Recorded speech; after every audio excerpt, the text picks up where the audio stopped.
Special 7 ડેઝમાં આપનું સ્વાગત છે। વડોદરા જિલ્લાના વાઘોડિયા તાલુકામાં તોફાની પવનથી કેળાના પાકને ભારે નુકસાન, ખેડૂતોને લાખો રૂપિયાની આર્થિક નુકસાની।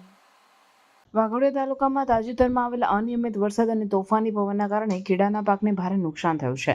ખેડૂતો દ્વારા મહેનતપૂર્વક ઉગાડવામાં આવેલ કેળાના વૃક્ષો પવનના બુલડોઝર સમાન પ્રભાવથી ધરાશાયી થયા, જેના પરિણામે ખેડૂતોને લાખો રૂપિયાની આર્થિક નુકસાનીનો સામનો કરવો પડી રહ્યો છે।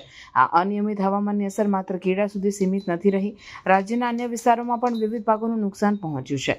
ગુજરાતના અનેક જિલ્લાઓમાં તોફાની પવન અને વરસાદના કારણે ખેડૂતોના પાકને ભારે નુકસાન થયું છે।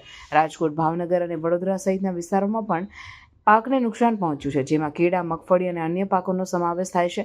આ અનિયમિત હવામાનના કારણે ખેડૂતોની મહેનત વ્યર્થ ગઈ છે અને તેઓ સરકાર પાસે સહાયની અપેક્ષા રાખી રહ્યા છે।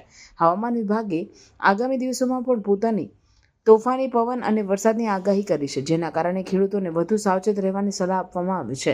રાજ્યના વિવિધ વિસ્તારોમાં વીજળીના થાંભલા અને વૃક્ષો ધરાશાયી થયા છે અને કેટલાક વિસ્તારોમાં વીજ પુરવઠો ખોરવાયો છે। સ્થાનિક પ્રશાસન અને વીજ વિભાગે તાત્કાલિક કામગીરી શરૂ કરી છે।